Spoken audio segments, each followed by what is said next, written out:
Okay, so hey guys, welcome back to my channel.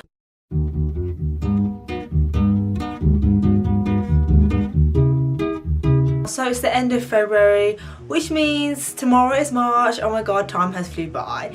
If you guys remember, earlier this month I did a New Year's resolutions video. Well, Chinese New Year's resolutions video, and basically just talking about how I just wanted to sort my life out, etc.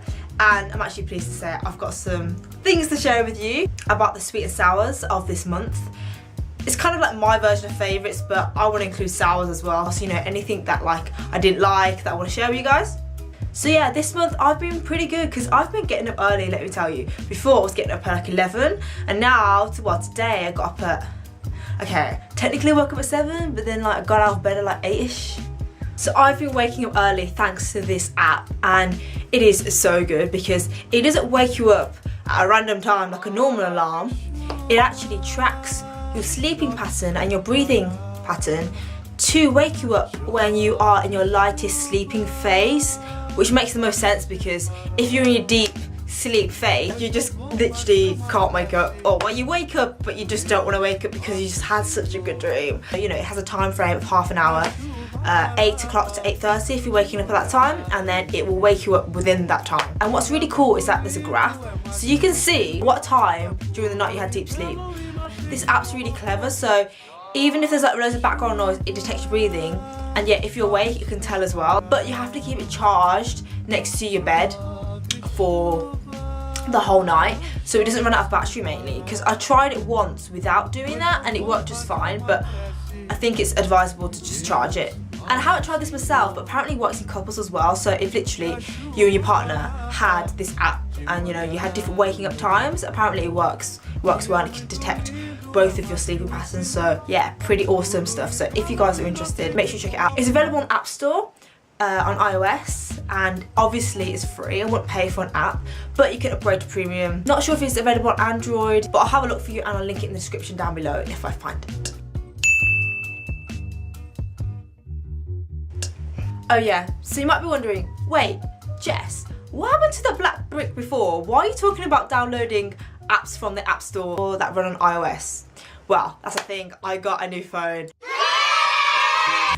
Finally, thank God. And literally it's the best £200 I've spent literally like this year. I know this year hasn't been that long, but in a long while, let's say. The iPhone is so much better, I can't even compare.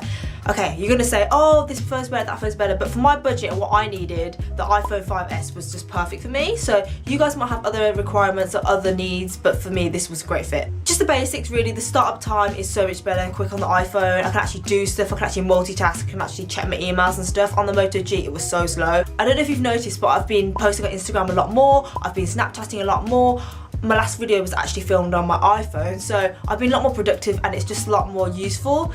It's like another tool I can use to, you know, produce my videos, do my social media and stuff, whereas my Moto G, the camera was bad quality, for one, and second of all, I couldn't really multitask, I couldn't really check emails, couldn't really organise my day. I mean, I have iCloud on this phone and it syncs to my laptop, so literally everything is kind of organised, everything's good. Then you might be thinking, why did you get the iPhone 5S? That's so old. It is actually really old. It was out in 2013 if I'm correct. Well, I didn't want to pay £700 for the iPhone 7 because it's really not worth it, and the iPhone 5S has the qualities of an iPhone except for, you know, the other add-ons that, you know, cost the extra like hundreds of pounds. So this phone is suitable for me. If you guys are interested, I got it from giffgaff, so it's unlocked, SIM free, next day delivery. But if you don't want to pay it all at once, you can pay it in installments. So it literally can be, I think minimum is 3 months, 6 months, 12 months, 24 months, and you can choose how much you want to pay up front.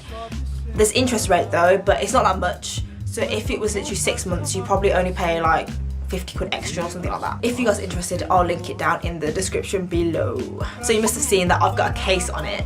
I was quite fussy in trying to find cases because I didn't want an ugly case.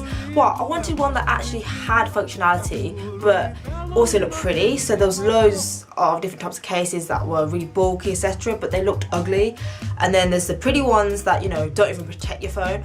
But this one, it's quite funny actually because this phone is actually silver, and obviously like I'm kind of like a rose gold wannabe, so I've got a case that's rose gold, so you can't really tell that it's silver unless I take it out. But this case is pretty cool because it's rose gold and it is pretty tough. Like the inside looks like tyres, and you can take this part off, but I don't tend to take it off though, but there we go.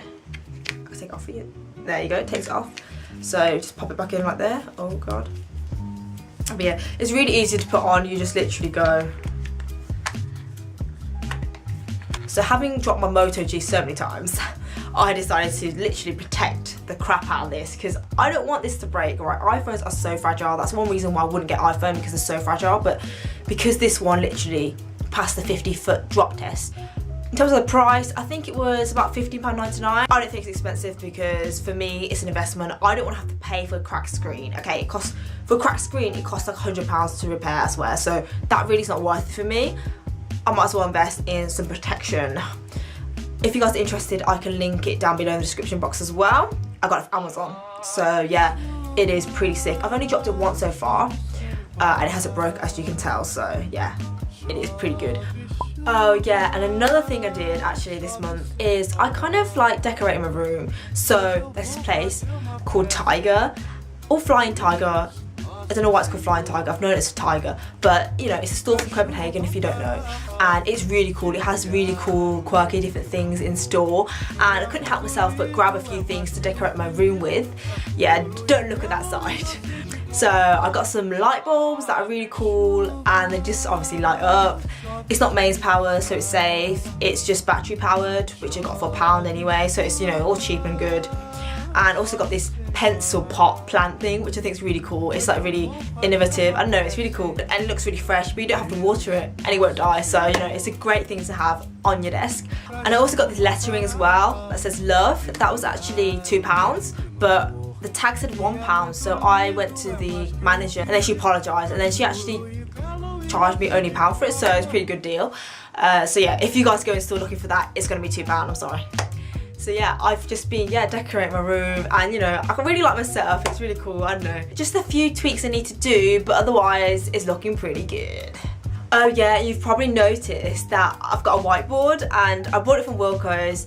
So this whiteboard literally has been just something I can look at when I'm working, and it just gives me motivation or keeps me on track for my goals, and I think it's so useful. It's only £4 as well, so if you guys have a Wilko near you, defo go and buy it because it's an investment. So that whiteboard has helped me focus this month, you know, keep myself on track. I didn't get it at the start of the month, but I got it towards the end of the month, and it has helped me a lot with trying to focus and trying to do stuff. So like planning out my Disneyland video, etc., and you know, getting things sorted and organised. So I definitely recommend that you get it if you haven't already.